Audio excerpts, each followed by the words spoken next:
Hello and welcome to the National Leadership Briefing. My name is Doug Sharp and I will be your host for today. Well, I skipped into the office today because I'm so excited about the opportunity that I have to serve you in this way about something very important that's happening before us. As you know, we get together, you and I, on the first Friday of every month. We rally around the principles that undergird these four pillars beside me, and you and I use our combined voices to speak in a unified way to the things that we believe in. This is the reason we get together. We are not here today because we want to grow our social media presence. We are not here today to get clicks. We're not here to review the daily news. We are actively looking for opportunities where we can take action, where we can come together and take action to advance these principles into society, culture, politics, and government. Well, one of the things that we've learned, you and I, since we've been getting together all these years, is that action just doesn't grow and come out of nowhere. Action is something that is something that grows from an understanding of the circumstances and a confidence that's built within each of us to take that action so that we move forward, so that we actually go do something.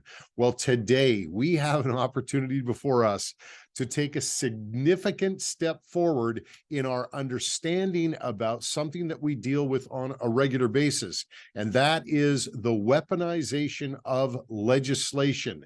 You and I have talked about this before. We have said to ourselves, look, we need to understand the legislative process in our nation. If this is something that can work for us, or if this is something that can work against us, we need to understand how legislation and laws are cobbled together in our nation and what we can do to participate in the process and actually involve ourselves and add our ideas, because we believe that our ideas produce positive results in the lives of our neighbor and will ultimately serve our nation in a positive way as well. So we have an opportunity today to take a look at what we call the weaponization of legislation and the legislative process. And I have real life examples that we're going to review during something called the issue review segment today that are going to make your understanding grow to a degree that you are going to have great confidence and be catalyzed into action as a result of that. Very important information today. You're going to need to have it,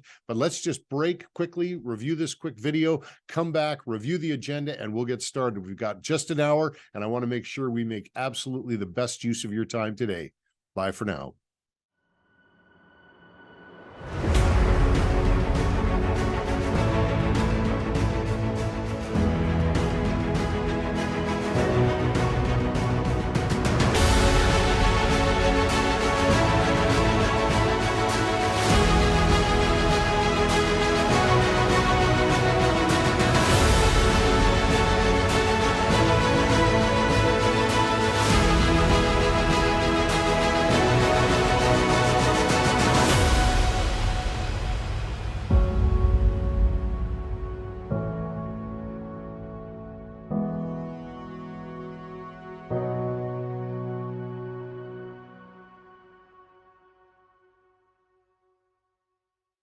Okay, before we get started reviewing the agenda today, just want to follow up on a few things from our last National Leadership Briefing. First of all, if you have not seen the April 7th National Leadership Briefing, you can find it on our YouTube channel. You can also look in the post notes that you're going to be receiving immediately following the briefing today.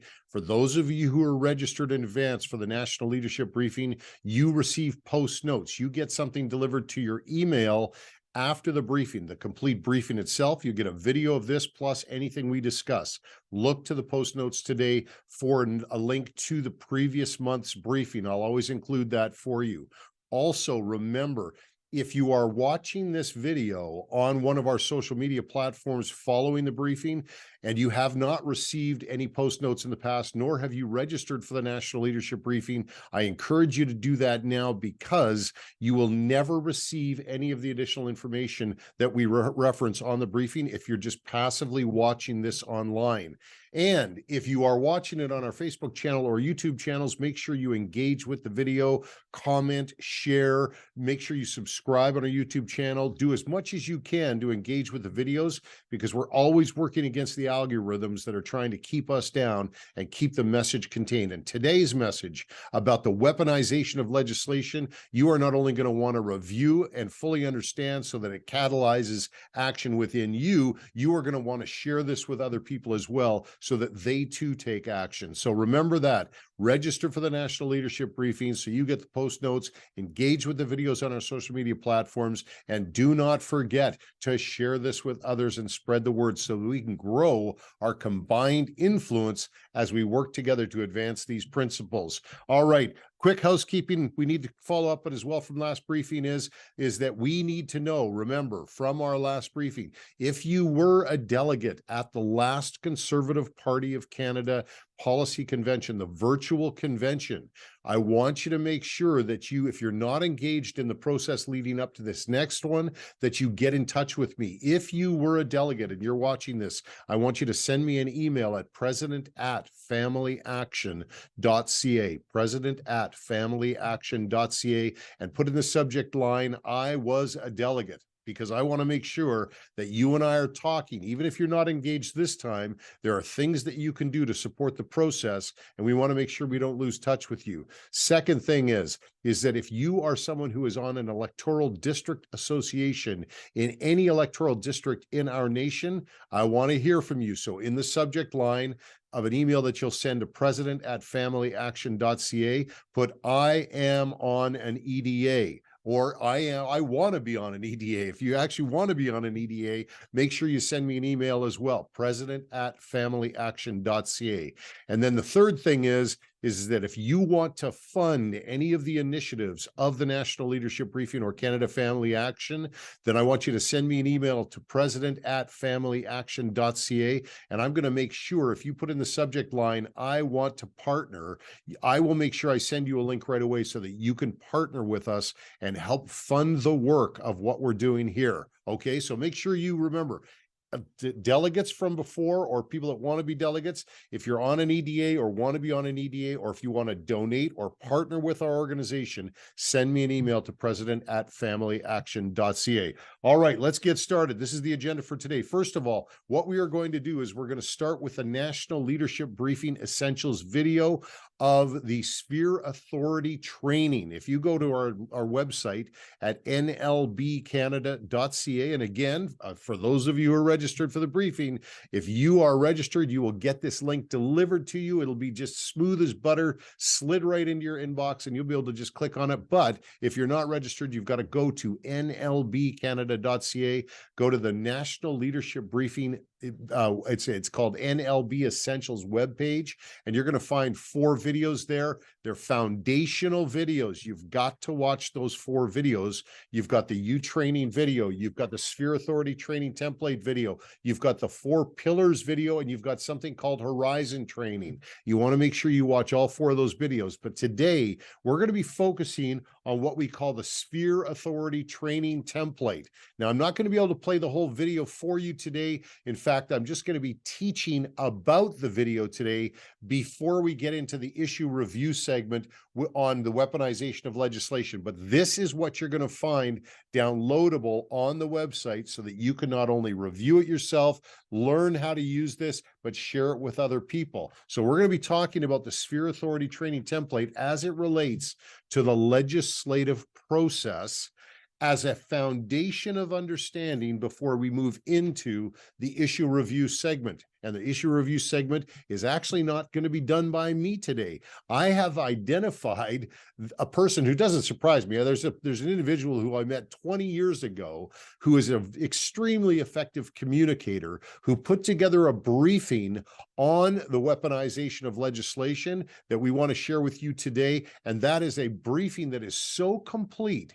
It is so well articulated and so perfectly presented that I didn't want to edit it at all. I didn't want to like pull information from it and then share it with you. I just want to share the briefing with you because it is so perfectly presented. So we're going to do that today. And when you finish this briefing today, I can tell you right now, I promise you that your understanding will forever be changed about how legislation is brought together, about the motivations and intentions of those who cobble together legislation, and you will never, ever be left in the dark again about wondering, why are they doing what they're doing with this, or why are they doing what they're doing with that? You're gonna have your understanding grow to a significant level today because of the excellence of the presenter and the presentation that I'm going to introduce you to today. All right, so let's get started right away. Again, we're going to take just a real quick break, gather ourselves together. I'm going to jump over into the boardroom and we're going to get started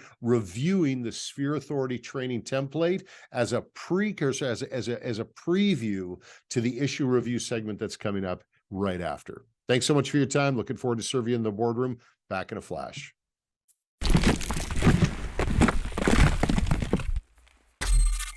These are the things that we believe in. First, that parents have the right to raise their children the way they want. Second, that those we elect to serve us in civil government must respect and defend our right of belief and freedom of religion. Number three, that the laws and policies of civil government must provide for the safety and security of the citizens, especially the vulnerable among us. And number four, that it is inappropriate to heap debt upon the backs of our children and future generations. They came from you. They're your pillars. They're the things that you believe.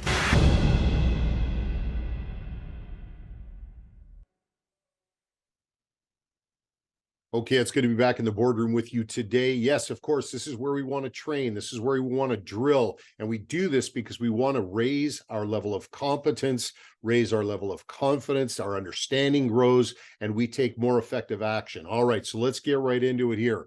Why are we looking at the spheres of authority in our society when it comes to understanding the legislative process and the weaponization of that legislative process? Well, the reason is because if you take a look at the Sphere Authority training template behind me. Now, remember, the one that we use on our website often is this one here. This is the same thing. It's just that we've added the marketplace. So in our society, we have different spheres of authority or different governments that all operate together, all of us working within our appropriate jurisdictions, because we want to make sure we have a peaceful society. The best and most effective society works when each of us fulfill our individual responsibilities, using our own authorities, operating within our jurisdictions. Here you are as an example, and this is something that we teach on the Sphere Authority training video on the website. We teach that you have a jurisdiction. You have a sphere of authority that you operate in. You have responsibilities. You can get up in the morning and take care of yourself the way that you want to take care of yourself with the authorities that you have, up to the limit of the jurisdictional limit of your authority. And then, of course, we also have families, another form of government. I'm not going to go into great detail today, but everyone is operating within their own jurisdictions. But in our nation, we have taught here on the National Leadership Briefing that out of all of these different governments or spheres of authority within our society, there is one sphere of authority that we need to pay special attention to keep an eye on them, because they have special powers and privileges that other jurisdictions do not have. And of course, I'm referring to civil government. Why is that? Why does civil government, our governments, our federal, provincial, our municipal governments, our school boards, why do these civil government structures have special powers and authorities? Well, the reason is because here, as individuals in our nation, we all gather together and break off into different tribes with different ideas. And we say, well, look, we've got some ideas about how we believe that society should operate, how to take best care of the vulnerable in our society, how to take best care of the policies and the laws, how to build the best laws. And we break off into tribes and we democratically elect representatives to form civil government. So this is what happens is that individuals get together at election time and they transfer authority to civil government. They don't give it to them, we teach. We lend it to civil government so that they can do things on behalf of all of us in society for the betterment of all of the different jurisdictions. Now, again, go into great detail on the Sphere Authority Training template video on the website, but this is good enough for now to understand why it is we need to take special care to understand the weaponization of legislation and why that's important. Well, what makes civil government so special is that we give them this additional authority to act on our behalf between elections, but we also give them special powers that can either positively be used or negatively be used to impact our lives. And two of the special powers that we give them, one of them is the power to tax. So we actually grant them through election time by transferring authority in the form of what's called a mandate to civil government. We give them the power, in essence, to tax us, to provide resources so that we could build infrastructure and manage society to benefit us all. That's one authority that they have, a special authority that others do not have. We also give them the power to legislate. So legislating and taxation are special powers that, when used properly, when used the way that we want them to be used, in an honorable and positive way, they can be for the betterment of society. But what happens if civil government takes the authority that we lend them at election time and they use the power of taxation and legislation to gather more power unto themselves and grow their authority over the other jurisdictions? What happens if civil government grows itself beyond to impose itself upon the other jurisdictions in society and become sort of overbearing or an overlord to the individual, to the family, to the church, and to the marketplace? Well, that's what we're witnessing here in Canada right now. And that's what this next briefing that my friend has put together is going to be sharing with you about this legislative mutation or hoarding of power that is happening here in our nation at this time in the legislature at the federal level. The civil government that we have, the federal liberal government, is using the power that we gave them to legislate something that is going to gather more power unto themselves so that they can impose themselves in a greater way and take greater control over the other jurisdictions in our society. Now, you're going to see that play out. That may not make a lot of sense right now. You're going to see that play out in the video that I'm about to share with you, but I want you, before I start that video off, I want to make sure that you make a note of these things that I'm encouraging you to follow up with, because remember, I just ran through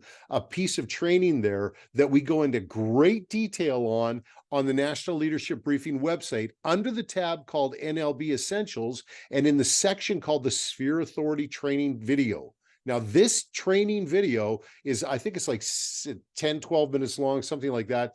And you're going to be able to watch that and get a real solid foundation. So watch this next segment that we're going to be presenting, but make sure that you follow it up with, again, going to that video there, the Sphere Authority Training video, and making sure that you can see the whole thing. Now, while you're there, if you have not watched the YouTube training video that focuses on the importance of you working where you're called to serve, aligned with God's view of your life, and making sure you've got a proper understanding of the authorities that you possess, make sure you go through that U training video as well. Also the Horizon training video, and also the 4-pillar training video, because it is, in fact, remember, the 4 pillars and the principles of the things that we rally around that we're going to use to push back civil government back into their appropriate sphere of authority. As they mutate and bloat outward, our response is to rally together and rally behind the four pillars and push them back into the appropriate sphere of authority that they should be operating in. Okay, so now let's get on to the video ahead here. We've got a lot, there's going to be, it's a long segment and I don't want to cut it down, but if we run out of time, I'm going to have to. But here it is. This next segment was presented by a gentleman by the name of Ezra Levant. Now, I've known Ezra for over 20 years, and you may know that name, and love him or hate him. I got to tell you right now, some people, he's a very divisive guy sometimes, but he's so articulate on this particular issue. I am telling you that you are going to benefit from the way he lays this information out for you. Also, I am going to encourage you to stay in relationship with Ezra Levant and Rebel News, because this is whatever you've heard through mainstream media, this is going to be one of the best sources of information on the road ahead on this particular issue of the expansion of civil government and the overbearing or the imposition of government on the other jurisdictions of society, including my life, our families' lives, the church, and marketplace. So I'm going to encourage you to watch this video. Make sure you understand that this is about the weaponization of legislation to achieve a political goal and expand civil government. So make sure that that's your understanding going in. And then after he finishes up, we're going to go back to the desk. I'm going to wrap it all up. I want to have time to do a quick book review before we go today, but let's get started with this message from Ezra Levant. Thanks so much for your attention so far.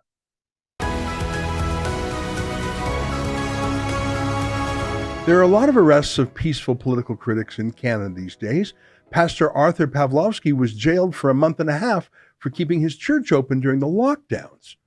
Justin Trudeau invoked martial law and had peaceful trucker protesters arrested and jailed for the sin of embarrassing him on the world stage. He also seized the bank accounts of hundreds of other peaceful critics of his regime. In his defense, he did try to warn us about his beliefs even before he was elected. There's a level of admiration I actually have for China because their basic dictatorship is allowing them to actually turn their economy around on a dime. When a politician says he admires communist China precisely because of its basic dictatorship, we should believe him. When Fidel Castro of Cuba died, Trudeau wrote a eulogy like a son might write about a father. I mean, it really is insane. Let me quote some of it.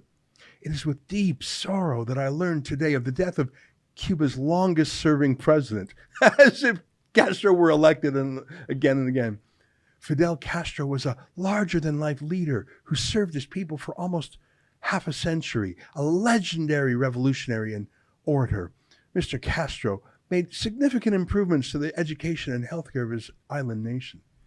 Cuban healthcare is terrible, but that's like saying, well, Mussolini made the trains run on time. While a controversial figure, both Mr. Castro's supporters and detractors recognized his tremendous dedication and love for the Cuban people, who had a deep and lasting affection for El Comandante. Is that what his detractors say from their prison cells, the political prisoners? That he was just a lovable old dictator who really had their best interests at heart when he jailed them? So gross. But here's the thing. Arresting peaceful protesters, deploying not riot police to stomp on your critics, seizing bank accounts, it looks awful. It's messy. It so obviously is a political move designed to stifle political dissent. But if you're going to silence someone, the way to do it in 2023 is much different from how Castro did it a generation ago. And Trudeau knows that. And while his allies, as I showed you, are having noisy press conferences where they absolutely make it clear that they're all about silencing their political enemies, Trudeau is generally smarter than that. You see, the truly modern authoritarian uses the internet, not the police, to censor people wherever possible. When you take over the internet, there are no shocking TV images of cops beating up your opponents. It's all done online. There's really nothing to see. And that's what I want to warn the world about today. That's the message that everyone who loves or even just likes Canada needs to know. Justin Trudeau has embarked on a massive legislative program to censor the internet. He's doing it in 4 stages, the first of which is about to become law within weeks. Trudeau has 4 laws set up like dominoes. The first leads to the second, which leads to the third, and so on. He's doing it in stages. If he were to do it all at once, I think people might panic and rise up, but he's doing it incrementally. The first domino will fall in weeks, maybe even days. Trudeau's majority in the Senate will approve Bill C-11, which amends the Broadcasting Act. In a way, this is the most important stage, the first domino, because until now, the federal government in Canada has not been able to regulate what's on the internet. Until now, only regular television and radio have been regulated by Trudeau and his hand-picked censors at the CRTC. That's the Canadian Radio, Television, and Telecommunications Commission. It even sounds archaic, doesn't it? What's a radio television, by the way? Is that like a moving picture or something? Anyways, that dinosaur regulator, which has been an utter failure and has driven so much talent out of Canada, they will now control the internet by declaring that social media companies are now broadcasters and can be regulated like TV stations. This enactment amends the Broadcasting Act to, among other things, add online undertakings for the transmission or retransmission of programs over the internet, as a distinct class of broadcasting undertakings. See, in the past, the government could only bully radio and TV stations into silencing voices the government didn't like. About 20 years ago, the Liberal government refused to renew the license of a politically incorrect radio station in Quebec called Schwa FM, effectively killing it. It was only saved when 50,000 listeners marched in the streets of Quebec City, and another 5,000 went all the way to Ottawa to protest this censorship outside Parliament. Now, the government finally relented. I want to show you a news clip from that Parliament Hill protest. Look at this. His refusal to renew the license of a Quebec City radio station. A casual glance would tell you it's a rock concert, but another look reveals a rally for choice, or in this case, Schwa. They love the free speech, and they want to tell the governors, we like Schwa, we love Schwa, we want Schwa, and we will have Schwa.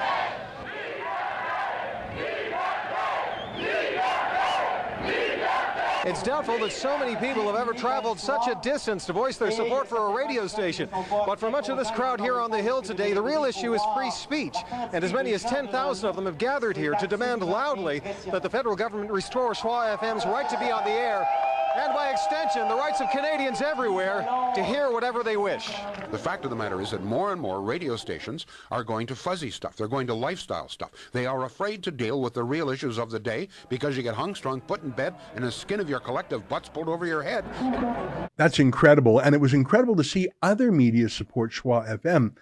But these days, the mainstream media takes the lead in censoring and canceling voices they don't like. So that's the main threat of C-11. It declares that Facebook and Google and YouTube and Twitter, Netflix and the rest of them are broadcasters, and they have to do what the government says or they'll be punished like Schwa FM was. You can see the outlines of what Trudeau plans to do with his new powers. Look at section 9.1 called conditions, as in Trudeau can now put conditions on these internet companies if they're going to operate here. Let me read.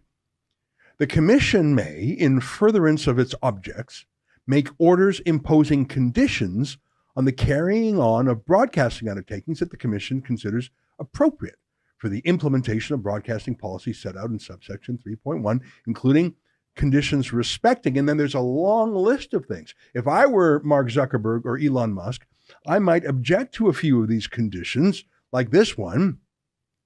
The provision to the Commission by persons carrying on broadcasting undertakings of any other information the Commission considers necessary for the administration of this act, including financial or commercial information, information related to programming, information related to expenditures, information related to audience measurement, other than information that would identify any individual audience member. So now social media companies, including Elon Musk's privately held Twitter, may have to answer any private business question put to them by Trudeau. There are 16 items in this list of conditions, but here's the one that really worries me from a censorship point of view. It's subsection E. Trudeau can make orders regarding, quote, the presentation of programs and programming services for selection by the public, including the showcasing and discoverability of Canadian programs and programming services. So Trudeau can order Twitter or Facebook or Google or YouTube to alter the algorithm, to interfere with what you can find. Trudeau can force social media companies to showcase whatever content he wants and to alter the discoverability of it. So he can boost his friends and have these companies hide his enemies. I wonder what he'll do to Rebel News. The reality is organizations like yours that continue to spread misinformation and disinformation. I won't call it a media organization. Your group of individuals need to take accountability. Polarization that we're seeing in this country. And it's disappointing to see the Conservatives engage in peddling rebel media, conspiracy theories. J'ai partagé ma perspective sur ton organisation hier soir. J'ai plus rien à dire. Yeah, he really can't stand Rebel News. And I think Canadians are cluing into the fact that there is a really important decision we take about the kind of country we want to see. And I salute all extraordinary, hardworking journalists that put science and facts at the heart of what they do and ask me tough questions every day, but make sure that they are educating and informing Canadians from a broad range of perspectives, which is the last thing that you guys do. See, that's the thing. Trudeau is smarter generally than those two transgender activists I showed you earlier. They rage at their opponents. It's so clear they're motivated by ideological hatred for their opponents and for the idea that anyone could even be allowed to oppose them. But Trudeau uses vague language and made up ideas like misinformation and disinformation, which is basically what he calls anyone he dislikes. And Trudeau spends tens of millions of dollars on activists who denounce his enemies as misinformation and disinformation. Now, despite his occasional relapses, where he rages against Rebel News, Trudeau usually stays calm on this file. He's going to delegate the actual censorship to his handpicked CRTC regulators, and they're going to order social media companies to do the actual dirty work for him. And so how would the public even know? If they type in trucker convoy or drag queen story hour into the search engine and the first 50 results are CBC stories, how many Canadians would even know it was the result of a government order affecting the discoverability algorithm? Trudeau's regulators can simply order social media companies to make it impossible to find Rebel News or other online critics. It's brilliant in a way. Trudeau doesn't even have to actually order us shut down. He doesn't have to silence us. He can just make it so no one can find us. No one can hear us. And they don't even know they're being kept away from us. That's C11. It's terrifying on its own because it's the gateway. It effectively nationalizes social media. Now it's all under Trudeau's control, 16 items. So it's not just C11, it's what comes after C11 that's terrifying. Because once Trudeau has the power to regulate the internet, only then will he reveal what he's really going to do with it. And as we saw during the trucker convoy, he will suspend civil liberties if it suits him politically. So C11 is just step one. But Trudeau already has another bill in Parliament called C18, or the Online News Act. And just like C11 makes social media companies broadcasters for Trudeau to regulate, C18 creates a new thing called digital intermediaries. Here's how that's defined in C18. Digital news intermediary means an online communications platform, including a search engine or social media service, that is subject to the legislative authority of Parliament and that makes news content produced by news outlets available to persons in Canada. So that's a fancy way of saying any sort of search engine and social media platform that every social media platform has search engines, by the way. So it's not just explicit search engines like Google, but YouTube, Facebook, Twitter, etc. Just type it in. If you go to Google right now and you type in Trudeau blackface or carbon tax or whatever, the list of what shows up is what's regulated. It returns with a list of links for news stories, right? Just the headline, maybe the first sentence, and a link to click if you want to see more. Now, as you know, that's how the internet works. Things link to other things for free. No one has to pay for a link. No one gets paid for a link. People generally love getting linked to since it sends traffic to what you're doing and saying. If a bunch of people post a story to Facebook about a Rebel News item, we like it because they click the link and come to our website, and that's good for us. In fact, many news companies pay to promote themselves on search engines. Sometimes you see little ads show up in the search rankings marked as ads. So obviously, if newspapers are advertising on Facebook or Google, it's because they see value in it. But what C18 does is it forces search engines and social media companies to pay any news organization that they would link to. They're literally going to be compelled to pay those companies to link to them. Here's how Liberal MP Lisa Hefner put it. She said, "I will always support quality, fact-based, and local Canadian journalism in a fair digital marketplace. This bill makes it harder for big digital platforms like Facebook and Google to steal local journalists' articles and repost them without credit on one of their networks." Without credit. It's a link to them. Listen, I'm no fan of Facebook or Google, but you're linking to a story. You're not stealing the story. You're just putting the headline up and you're sending traffic to the story. What that Liberal MP just did was disinformation, wasn't it? But look at her language. The government will support quality, fact-based journalism. Well, what does that mean? Well, again, it means only journalism that Trudeau likes will be subsidized. It's right there in the law. Let me quote. Eligible businesses designation. At the request of a news business, the Commission must, by order, designate the business as eligible if it, A, is a qualified Canadian journalism organization as defined in subsection 248(1) of the Income Tax Act. Okay, that qualified Canadian journalism organization designation is really a Canadian news license. If you have it, it means Trudeau trusts you. If you don't have it, he demonizes you as misinformation. Rebel News applied for that QCJO status, and the government reviewed hundreds of Rebel News stories and bizarrely declared that what we do is not news. What? It's called Rebel News. We're not about sports or weather or cooking.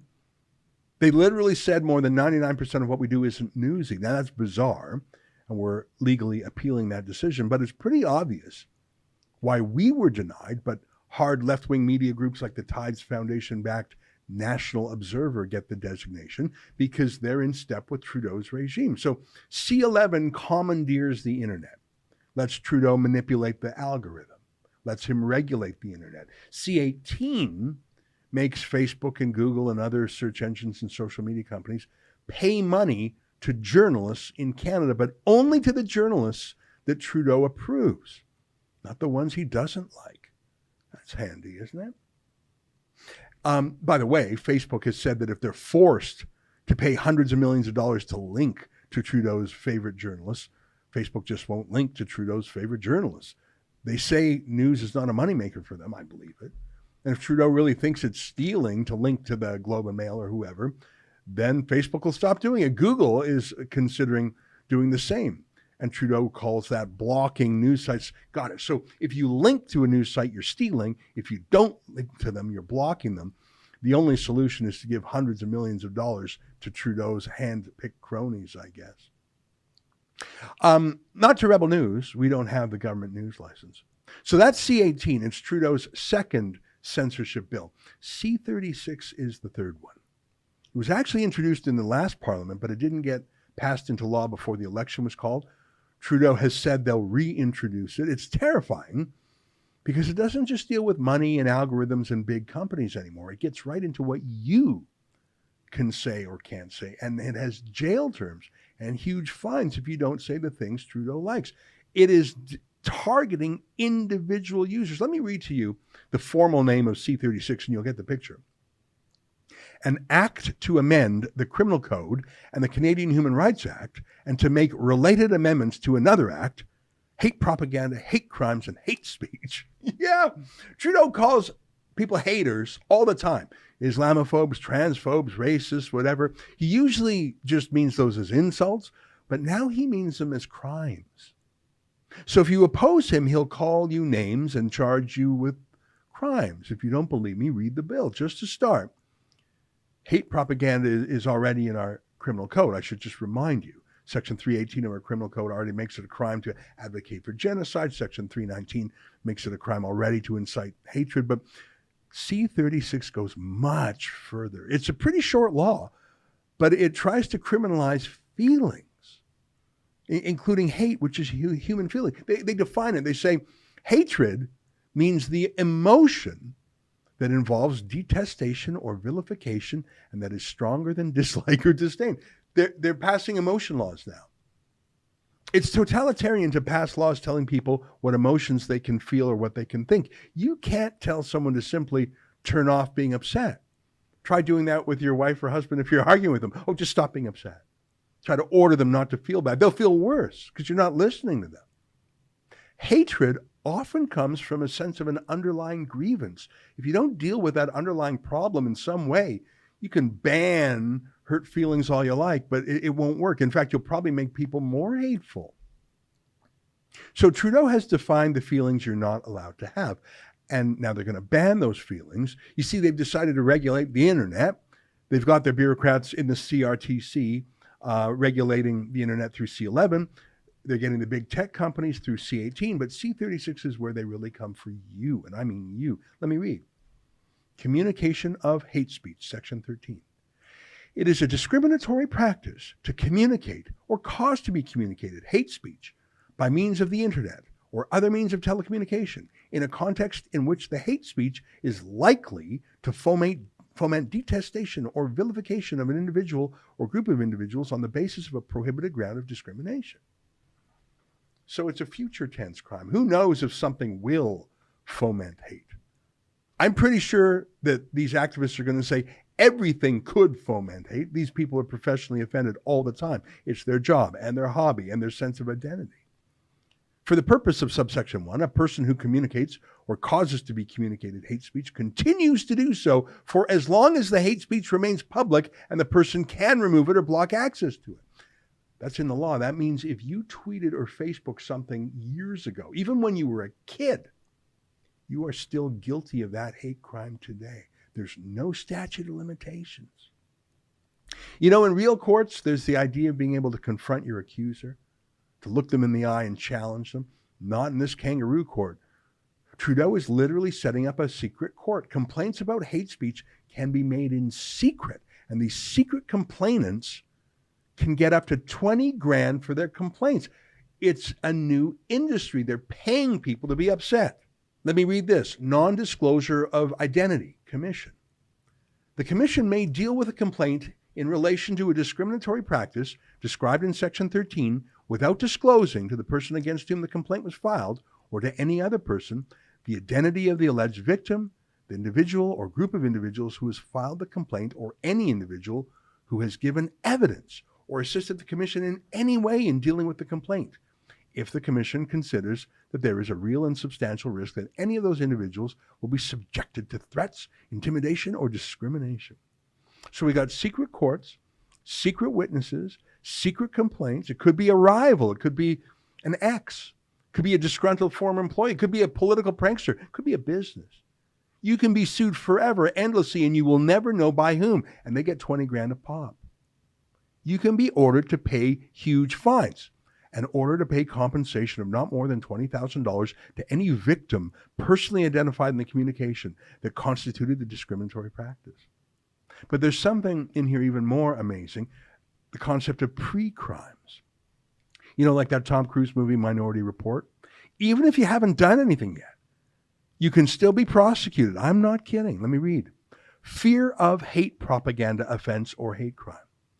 Section 810.0121A, a person may, with the Attorney General's consent, lay in information before a provincial court judge if the person fears, on reasonable grounds, that another person will commit an offense under Section 318 or subsection 319, those are the feelings crimes, an offense under subsection 430, that's mischief under the criminal code, or an offense motivated by bias, prejudice, or hate, based on race, national or ethnic origin, language, color, religion, sex, age, mental or physical disability, sexual orientation, gender identity, or expression, or any other similar factor. So even if someone hasn't broken the law yet, hasn't done anything bad yet, but you think they might do something mean about your gender identity, you can go to court and hit them first. And if a judge says your fear is reasonable, he could lock up the person you're afraid of, even if that person hasn't done anything to you, won't do anything, will never do anything. you can still get an order issued against him. Do you think this just might be abused? Getting your opponents locked up before they even say anything? This law lets them put you under house arrest, have a curfew, have any firearms you have seized, put an ankle bracelet on you to monitor you, ban you from drugs or alcohol, things that normally only happen to convicted criminals who actually did something wrong, not to pre-crimes for thought crimes. So first there was C11 that let the government regulate the internet. Then there was C18 that commandeered the big tech companies and the search engines. And now there's C36, but they saved the worst for last. The Online Harms Act is the fourth bill. It hasn't been introduced yet in Parliament or given a number. So C11 uses a slow and dumb bureaucracy called the CRTC. C18, same thing. C36 includes huge fines and jail time, but at least involves some judges. But none of those are tough enough or punitive enough for Trudeau. He really wants to censor the internet. So his final bill out of the four creates a new internet censorship office with the Orwellian name, you're not even going to believe this, the Digital Safety Commissioner of Canada. Hey, are you being safe online? Let me read a line or two about this Digital Safety Commissioner. This is from the government's own website.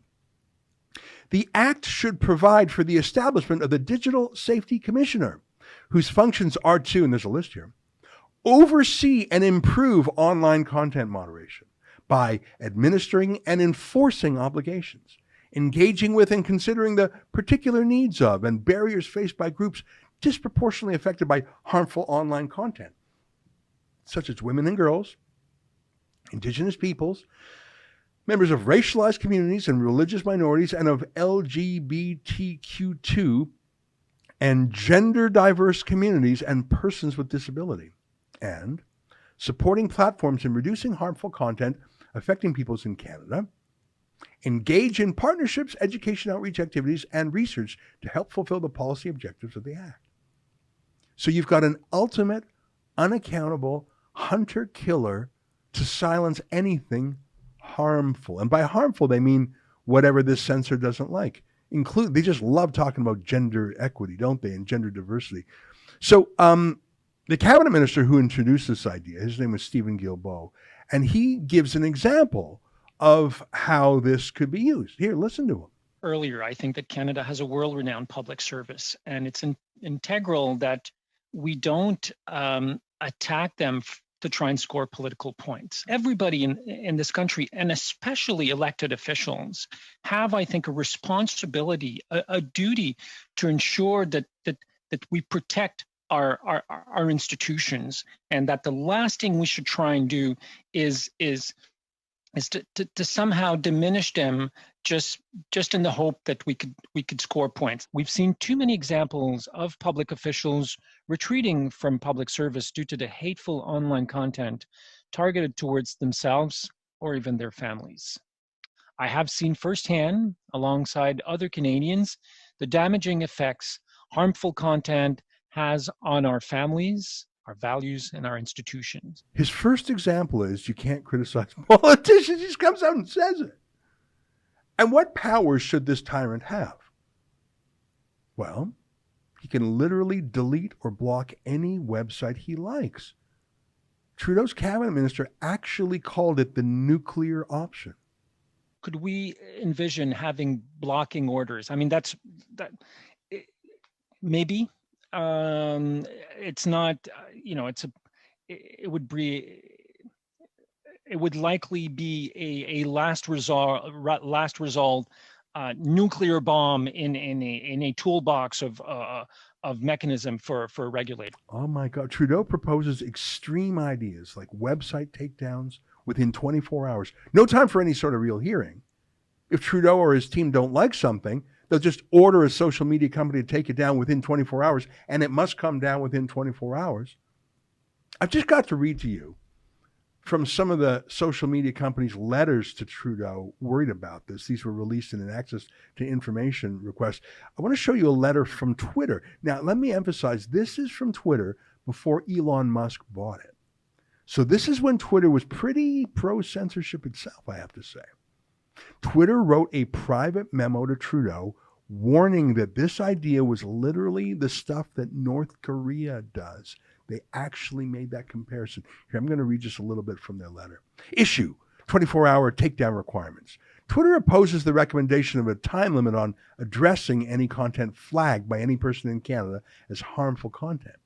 The proposed time limit does not allow for judicious, thoughtful analysis in a manner that balances the right to freedom of expression in Canada with the right to freedom from discrimination and prejudice. According to existing research and analysis, the proposed system has a high probability of negatively impacting marginalized, racialized, and intersectional groups. More information from Professor Susie Dunn at Dalhousie University can be found here. The 24-hour proposal should be abandoned. Content should be addressed as quickly as possible and within the scope of existing Canadian jurisprudence, terms of service, and rules by the online communication service providers. Further, any standard applied in the digital world should also be applied in real life. For example, law enforcement should be required to both launch an investigation within 24 hours of flagging, as well as remove any hateful content, graffiti on a statue, for example, that appears within 24 hours across the country. She's just pointing out how insane the idea is. And here's Twitter comparing Trudeau's proposal to China and North Korea. Issue, website blocking. The proposal by the Government of Canada to allow the Digital Safety Commissioner to block websites is drastic. People around the world have been blocked from accessing Twitter and other services in a similar manner as the one proposed by Canada by multiple authoritarian governments, China, North Korea, and Iran, for example, under the false guise of online safety, impeding people's rights to access information online. Now look, my video is already too long. Frankly, it could be double this size. There's so much to show you. But hopefully you see the scope and scale of the problem we have in Canada. 4 censorship bills. That's more than Trudeau has about inflation or the war in Ukraine or anything else. He's obsessed with censorship. And they're like dominoes, C11, then C18, then C36, then the Online Harms Act, each one building on the censorship of the one before it. Each one building a censorship regime whose only comparison in the world is places like North Korea and Iran. Trudeau has the support of the NDP. So these simply will become the law. And it's not like any of the mainstream media are actively opposing this. The opposite. They're really excited about Trudeau forcing big tech to pay them money for linking to them. The media have been bought off again. Canada's in trouble. Our free speech is in trouble. And the watchdogs who were supposed to be on guard are all sleeping. I promise that we here at Rebel News will do what we can. And I see that as doing 3 things. First of all, keeping you up to date on the state of censorship in Canada. So just reporting the facts. Say, have you heard about any of this on the CBC or the Toronto Star? Yeah, I didn't think so. Second of all, making the arguments for why this is morally wrong, legally wrong, impractical, and downright un-Canadian. So we'll give you the facts and then we'll give you the arguments.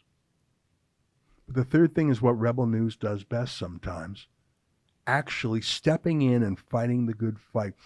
All week I've been speaking with constitutional lawyers about how to fight this censorship onslaught in court.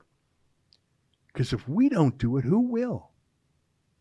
I have commissioned an expert litigation law firm to prepare to fight these bills in court. In fact, we're already working on the lawsuit. We're not even waiting for the bills to be officially proclaimed. We're working on it now. We already know how bad they're going to be. We will sue Trudeau in court and hold him to the Charter of Rights. I know it's an uphill battle. We will be outspent 10-1. They will have a swarm of lawyers there to fight against us.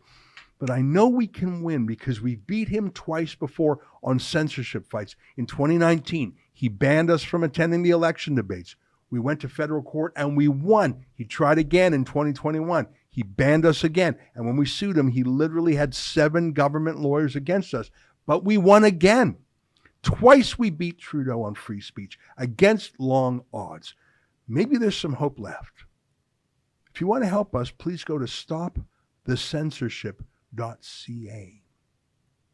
I think this is the battle of 2023. What the trucker convoy was in 2022, the internet freedom battle is this year.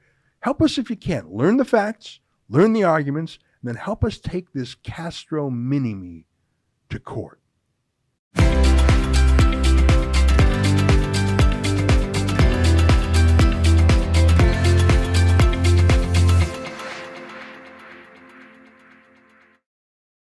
Okay, well, there you have it. A very competent briefing for you on the issue of the weaponization of legislation, what is moving currently through the House of Commons, the impact that it's going to have on you and your life here in Canada. And there's an organization and an individual in Ezra Levant that is committed to stating the facts, helping you to make the arguments, and committed to taking action. So when I see people like that put a body of work out there and express themselves in that way, I say, where do I sign? How do I stay in connection with you? How do I continue to work collaboratively with you? And we can do that. Stop the censorship.ca. He gave you the website right there. This is my encouragement to you, just to wrap up that segment, is you have some information there. You know it's in the House of Commons right now. You understand the strategy, that legislation could be good, legislation could be bad. This is definitely bad. It's going in the wrong direction.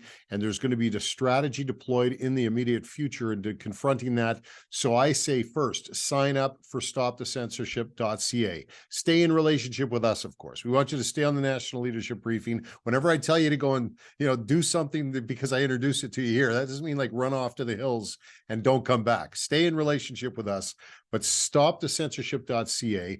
Get in relationship with Rebel News. I'm telling you right now, whatever you've heard about Rebel News, the one thing that you're always going to get from them is you're going to get a citizen's perspective. And it sounds to me, with everything that we're looking at here with mainstream media and the alliance that they've forged with the civil government at the federal level, you are not going to be getting information that is solid and complete in the mainstream media. You're going to need alternative media sources. So by supporting those alternative media sources like Rebel News, getting connected to them online, social media, even joining their monthly partnership program, make sure you throw them a couple of bucks every month to keep their lights on, to keep them in business. Keep doing that, but definitely track along with these pieces of legislation in the House of Commons. I'm going to put a link in the post-briefing notes today where you could track them through the legislative process.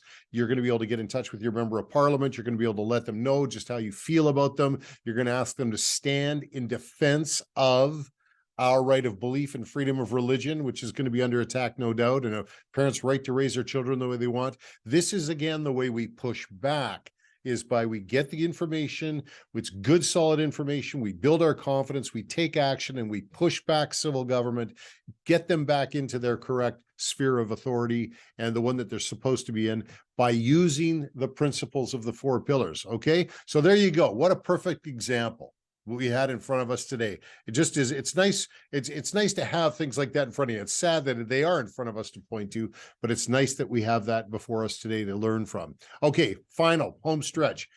This is what I want to close with today. We have all sorts of books that you could be reading out there right now. And I have one that I wanted to share with you because you know what? We could stand and rail against things all day long. We could be the people that are pointing our fingers at things that we see in culture and society all day long and saying, we don't like that, we don't like this. But you know what? Every once in a while, you got to bring something forward and say, hey, this is what I'm promoting. This is what I believe in. Well, let me share with you a children's book I think everybody needs to go online right away, pick up. They need to not only pick it up, I want you to buy it. I want you to receive it. I want you to share it. And I want you to actually go in there and comment and support the person who wrote the book by making a review on Amazon after you pick it up. Now you can pick it up on Amazon. I'm going to include the link in the back, but let's have a look at it right now. I'm going to take you to the site. Okay, here it is. The Bad Manners Monsters and the Kindness Keys. You can pick it up here on Amazon. It is a book from Judy Johnson-Vankovich, the Manners Lady. Now, if you don't know who that is, you're going to find out in the post notes today. So make sure you go to the post notes and make sure you click on this. And even if you order the Kindle edition or however it is that you want to order it, I suggest you grab as many as you can. But make sure you go back there and make some comments, give some ratings. Let's get this thing, let's make this an Amazon bestseller, okay? And it's something that we can pour into the mix of all the negative out there, because there's a lot of real good here, and you can see it when you click on the link in the post notes today. Okay, well, that's all our time for today. Thanks so much for your attention throughout the briefing. I look forward to seeing you again next month. However, in the meantime, God bless you, God bless your family, and may God continue to bless this great nation of Canada. Bye for now.